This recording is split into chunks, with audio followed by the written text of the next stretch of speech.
everybody, my name is Hope and welcome back to my channel. I like musicals, they're a big part of my life, and today we're going to be talking about some musical theatre tropes and how I'm going to rank them. Now, if you don't know what a trope is, I'm just going to try and explain it. I haven't got the definition up or anything, but basically a trope is something that you'll find in a form of media that will basically be found in multiple forms of that media. So for example, in a romance, for example, there'll usually be like an enemies to lovers or strangers to lovers story. So they'll not like each other at the beginning, or they won't know each other at the beginning, and then they'll magically fall in love by the end of it. And you'll find that in pretty much every romance film, and therefore it's a trope. Now, we have these in musicals too, and I actually didn't realise this. So some of them were obvious. I think some of them you're like, oh yeah, I can agree that's a trope. But in other times, I was like, oh my god, I've never realised this is in literally every musical. So I'm going to be trying to rank them. I have my ranking list here. It's not on like tier list or tier maker, I can't remember what the thing is called, but I have my own list, so we're going to be doing that. So at the top of my list, we have love it, you know, simple as love it, always like it in pretty much everything. Then we have like it, you know, it's good. It's not my favourite thing in the world. I could love a musical without it, but it's still good. Sure, which is, you know, like, it's fine. I don't really care either way, but it's fine. I like it more than I dislike it kind of thing. Then I have depend on the execution, which I think is a good one because there are a lot of times where things that aren't necessarily done well in one can be done really well in another, and it pays off. But it doesn't always happen with the same trope in every single situation, if that makes sense. And at the bottom we have not my thing, because these things can probably still be done really well. They're just not my cup of tea, because everyone's allowed a creative opinion, and I'm not going to like everything that everyone else is going to like, so not my thing is at the bottom. And just before we get into this video, remember that you can find me at xhopewilsonx on Instagram, and you can find me at Hope Wilson with 2 N's and an underscore on Twitter. I never look like I'm active on Twitter, kind of the same with Instagram, but I am, and I respond to you. I do get Instagram DMs sometimes, and it's always nice to see people who like my stuff and like to talk about it. So yeah, without further ado, let's get into it. So I have a laptop here so I can read all my list of stuff because I wrote definitions. I stole one definition, but all the others are my definitions, so that I can make it clearer for you. I know I'm rambling, but if I look down at any point, that's what I'm doing. I'm not just being weird or whatever. So my first one is sung through musicals. So a sung through musical is a musical that is sang the entirety of the way through, or for the overwhelming majority, the whole plot is being conveyed through song. So musicals that are examples of this, I would say, are Les Mis and Hamilton, probably the two most well-known examples of it. And I'm going to put it in love it. I mean, I was going to put it in like it, but I like Hamilton and I like Les Mis. Les Mis is one of my top 4. Actually, I just realised that my top 4 changed. These are all top 5. They're 4 of the top 5, so virtually the same thing. We're just going to pretend like I didn't just say that. But, you know, Hamilton is also great. I do really like Hamilton. Les Mis is one of my favourites, and I think it can work really well. It's not for everybody, and I'm quite aware of that. But, you know, I love me a musical. I really do. So, like, what can I say? I really like it. If other people don't, that's fine, but I love a song through a musical. Okay, so my second one is spontaneous bursts into song. So this is when at a random point within a musical, a character randomly bursts into song, typically after a spoken piece of dialogue which either sparks an idea or requires a retort. So I can only think of one example for this, and it's literally the most irritating example. That's why it stuck in my head. And it's in Heathers. It's at the end of Heathers during Dead Girl Walking reprise when she goes, got no time to talk, I'm a dead girl walking. That bit, because I don't know why, it just frustrates me so much because she's talking to Miss Fleming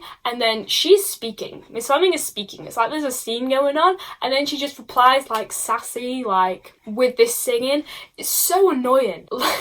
It's so annoying. And I couldn't think of any more examples, but for me, it's just, I'm going to say depends on the execution. I would put it in not my thing, but I feel like there's probably an example where I do like it. I was thinking of something rotten, but at the same time, something rotten is quite self-aware about it, so it's not like magically bursting into song. So Actually, I'm going to put it in not my thing. I'm going to put it in not my thing just because from all the examples I can think of, which albeit is one, I don't like it and it does frustrate me. But again, if you like it, that's fine. It just annoys me. I don't know why, it just does. So... don't kill me. Okay, number 3 is a counterpoint duet. So a counterpoint duet is a duet where two characters sing different melodies under the same chords for them to then sing them together, overlapping each other. So I have 2 examples for this. One is For Good from Wicked. Obviously Elphaba sings her part and Glinda sings her part, and then they end up singing them both over each other. And then also I Think I Got You Beat from Shrek, when Fiona's singing Bare Essentials, Army Cart, Hot Plate and a Chamber part, and Shrek singing his part. I'm gonna put it in like it. I love overlappy songs. They are very satisfying to me, usually because they also involve a lot of harmony, and I love a bit of harmony, you know. I make harmony, guys. I like harmony. I think it sounds nice, and I'll never want to pass up an opportunity to have more harmony. So like, I do really like it, but at the same time, sometimes I feel like it doesn't always fit the mood. How am I going to explain this? Okay, so I think What Is This Feeling would be a better counterpoint duet than For Good is. I know there is overlap between the 2 main characters and the ensemble. I know they sing 2 different, but I think that would have been so much better to show the character sides, because this is so hard to explain. Okay, so because Glinda and Elphaba are at war, I think at the beginning, I think it would have been cooler for them to have a counterpoint duet then, as opposed to at the end where they're like friends. And although it works and you could flip it on its head and say, oh well, they're managing to work together even though they're singing 2 separate parts, I just think it would have been better at the end. But I love harmony. I usually love a counterpoint duet. It's just the use of them and where you put them, I think, affects how much I like them, if that makes sense.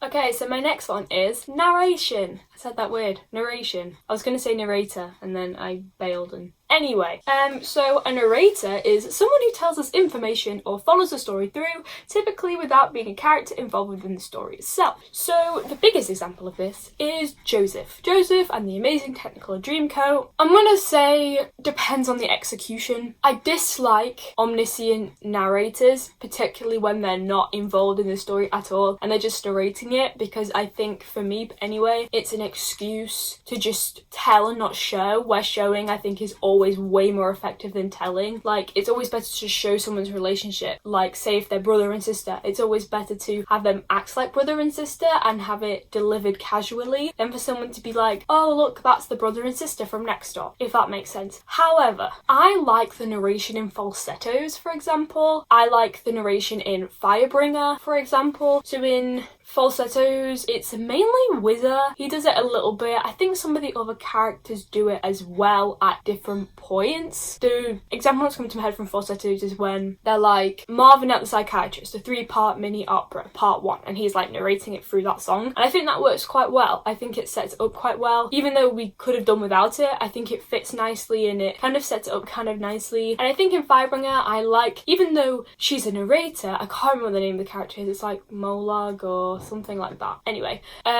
she speaks directly to the audience, but one, it's not like she's narrating exactly what's happening in exactly the same time. Like, she is very casual about it, and she's a character within the show and does interact with the other characters, so it feels like it makes sense to me. I don't know, depends on the execution. Don't always love it, can be done well, so yeah.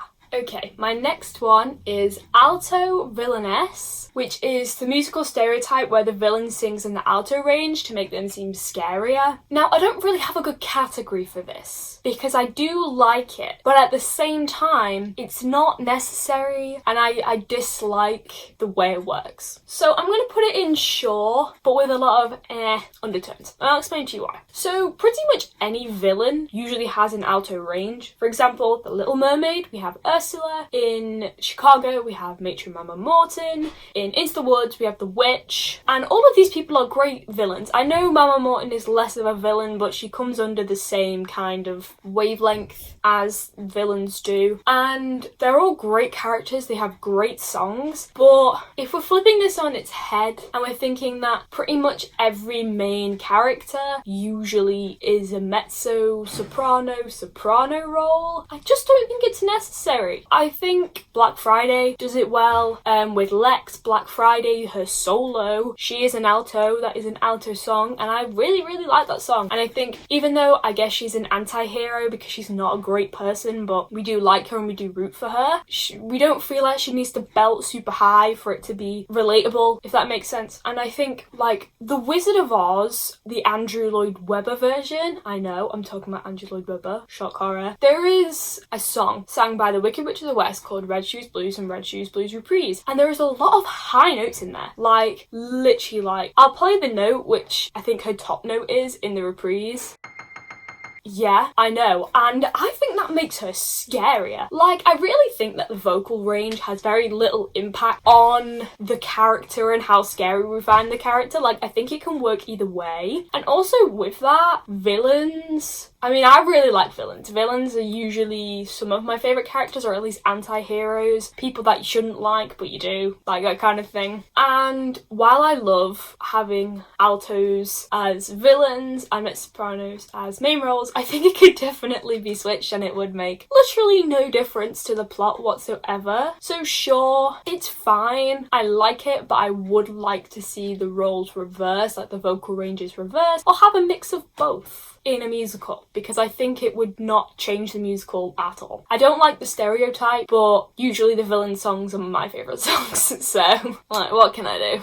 Okay, my next one is dark reprises. So a dark reprise is a song that has already been sung before, previously, but with darker undertones, usually sung by the villain. However, the song it's a reprise of can be sung by anyone. So what I mean by that is that the original song, for example, could be sung by... one of my examples. My two examples are both Disney, actually, so sorry about that, but they have really great dark reprises, so, you know. So I had Aladdin and Frozen, and in Aladdin, you have Prince Ali, which is sang by the genie, and the Prince Ali reprise is sang by Jafar, and I love this reprise. It came up on my Spotify and I just listen to it all the time now. I really, really like it. I think it's a great reprise, and I love dark reprises, like, love them. Mother Knows Best reprise is the best song in Tangled. No one can tell me otherwise. In Frozen, right, it's so annoying how Hans' proper reprise isn't on the album, because I've listened to that once, could not find it again. Oh my god, it was so good. I do like the reprise on the album, but like the cast recording, but that proper reprises, it's great. So, like, you know, I love me a dark reprise. Put it in, love it. It's like, what's so bad about it? It just allows the villain to be more villainous, and I love that. I think that's great. And I also think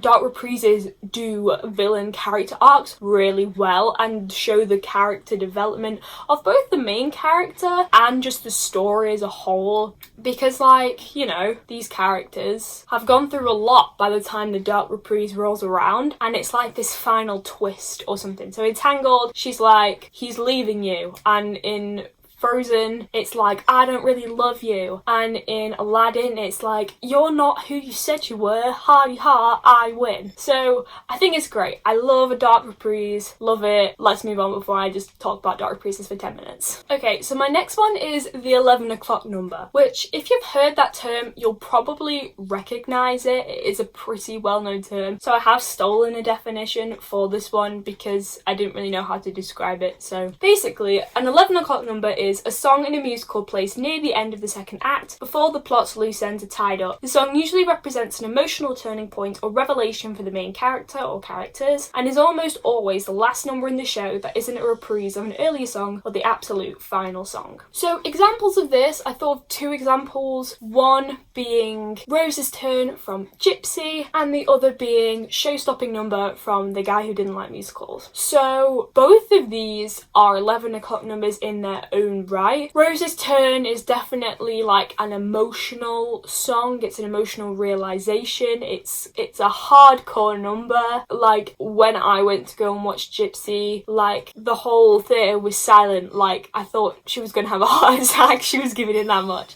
And it's a great number. And in The Guy Who Didn't Like Musicals, they are aware, like, they are self-aware that it's an 11 o'clock number. Like, the number is called Show-Stopping Number. Professor Higgins literally is like, this is my 11 o'clock number. Like, I think they actually say that line or something along that within the end of the show. And they're always a great number. They don't always have to be belty, but they're always usually unexpected or something that we haven't really seen before. So I'm going to put it in like it because I do really like it. I think a lot of the time it works really well. I just feel like there's a couple of numbers which are 11 o'clock numbers that I might not realise are 11 o'clock numbers because they're not big enough, if that makes sense. I'm trying to think of an example. I feel like there's an example in Billy Elliot because, I mean, I just love all the songs in Billy Elliot, so I don't think that helps.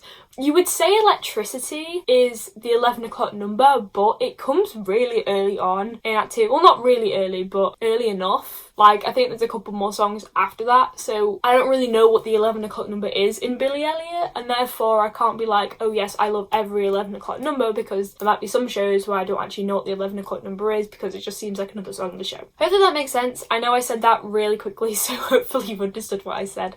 I was on a bit of a mind rant and wasn't really thinking about how fast I was talking, so yeah. The next one is medley overtures, and that's the section before the show or interval starts. The music is played with a culmination of various songs from the show. I love it. I love overtures. I am a person who is pro overtures. I love me an overture, especially a medley overture. I think it's great fun, and I don't get why people don't like overtures. It's like karaoke, but for all the songs at once. Like, it's great. I love it. And I mean, I can just listen to overtures just like regularly. Like, I remember I listened to the Colour Purple overture religiously, that I could literally just be like da, da, da, da, da, and then just like da, da, da, da, as when all the things were going on in the music, because I'd listened to it that many times. I love me an overture, and a medley overture for me is even better. Like, it's great. I love it. Love it, love it, love it. Every time.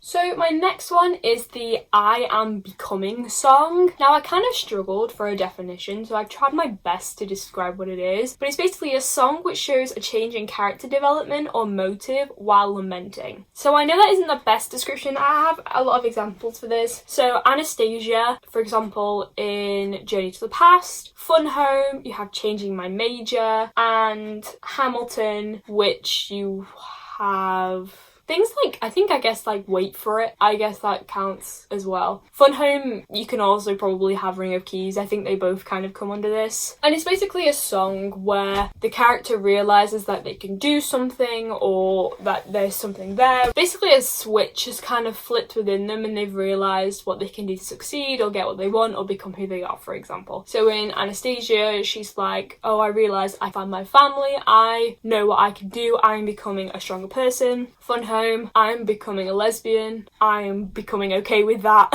Hamilton, he's like, I'm becoming wiser, I guess. I don't really know how to describe it, but it's a really complicated character to describe, but he's like, I'm willing to wait for it because that's how I know I'm going to succeed, so I'm going to become better at succeeding. That kind of thing. Anyway, so I'm going to put it in like it. I do like it. It's always a standard song. It's usually one of the more popular songs in the show. I don't know why, that just kind of always is the way. You could say things like Moments in the Woods as well. You could say Pulled. There are a lot of examples of an I Am Becoming song. Obviously quite similar to an I Am song, which is where they've got to that point and they are who they are.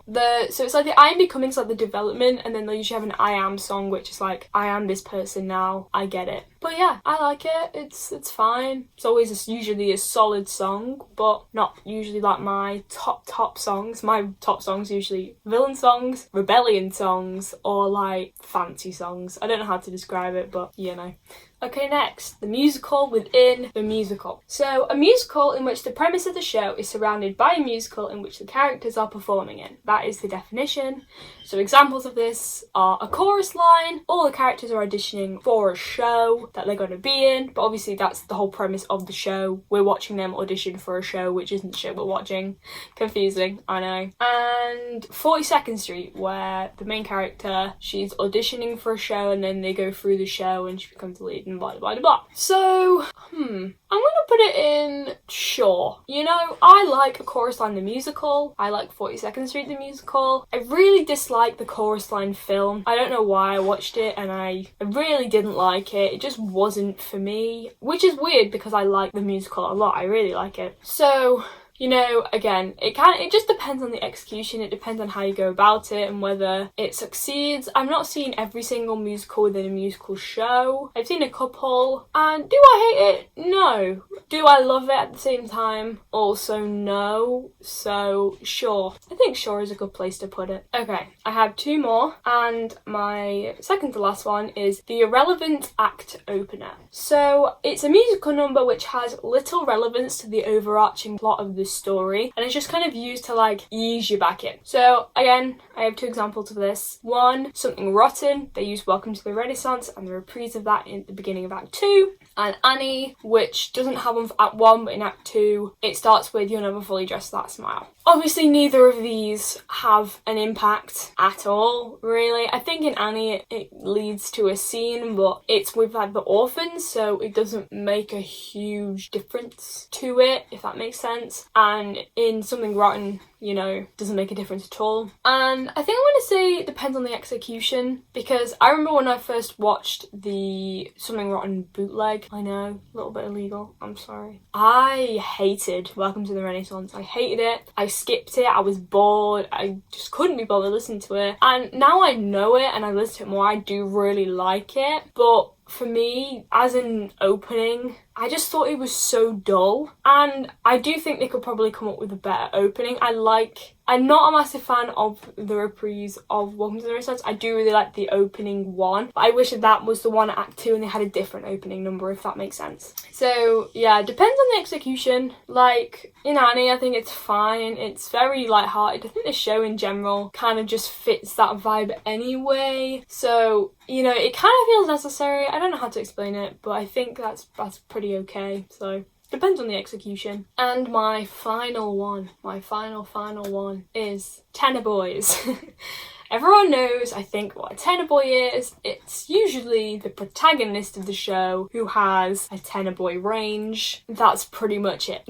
Because there aren't that many main characters out there who aren't tenors. It's pretty much every show you'll have a tenor main character. Even if you do have a character that is a baritone, they're usually not the lead. So, Les Mis, you have Jean Valjean. Miss Saigon, you've got Chris. Billy Elliot, you have Billy. Hamilton, I guess doesn't really fit it because it's more of a rap musical, but at the same time, I think it's more high than low. Heathers, JD, but looking up here, I know you can't see it, but I can. Kinky Boots, Charlie, and Simon, I think both have quite high. Oh, voices going. Phantom, Raoul, I guess. I think Phantom is actually quite a baritone role, but does have quite a lot of belts, so you could class it as tenor still. Then I have Wicked, Fiero, Frozen. Does Kristoff? I think Kristoff's probably a tenor, right? Probably a tenor. And West Side Story, you've got Tony. Like, these are all the posters on here, and they all fit the bill. They all fit it. And I'm gonna say love it. I know, I'm sorry, I am a travesty. I should give baritones more roles, but I do really like baritone roles. For example, in Les Mis, Stars is my favourite male solo, and Javert is my favourite character, and he is a baritone. He's a baritone role. I don't know why, I've always liked Stars. I like Russell Crowe. Sue me, I like him in it.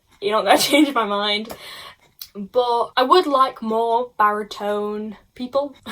I would like more baritone main parts, I think. Again, you don't need to be a belter, you don't need to have really high notes in order for it to sound impressive. Like, obviously, I do like it. Book of Mormon, for example, Elder Price, tenor, and like Lucas in Addams Family is a tenor, even though that's actually kind of mainly a baritone show if we're talking main characters. Like, even like Morticia, I mean, I don't really listen to Addams Family that often, but from what I can remember, it's really only Wednesday and maybe like Alice or something that's like overly high. I think a lot of that show is pretty well done. You know, Beauty and the Beast, obviously high, but Gaston, he's a baritone. He has good, but he's also the villain, so that kind of fits into the alto villain thing.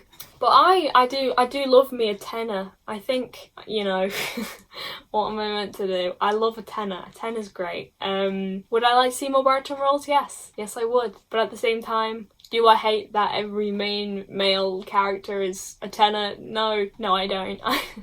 I'm sorry. What can I say? I like the songs. Also because I like singing the songs. I like singing the songs. If they're tenors, I'm usually okay. Because baritones are a little bit low for me. Just a little bit. But obviously they will. So I'm going to put that in Love It. But that's it. That's all the ones that I have. There were more, but I tried to pick ones that people would know and I'd actually be able to explain and think of examples for. So this is my overall list. If I can actually be bothered to edit them all. Which, to be fair, is quite unlikely, but I'm going to look like an idiot if I don't now, so you've done that for your hope. Have fun with that. But thank you so much for watching if you've lasted this long. That was quite fun actually, I did quite like doing that. But remember, you can follow me on Instagram, you can follow me on Twitter, you can follow me on TikTok. I forgot to say that one before, HopeWilson45 on TikTok. I do musical theatre content on there now too, so you can come join me on there. But thank you so much for watching. If you have any ideas for videos, you can always put them in the comments because I will see them, I promise I will. Whether I reply to and can be bothered to is another story, but that's not the point. So thank you so much for watching. Keep enjoying musicals as much as me, and I will see you in the next one.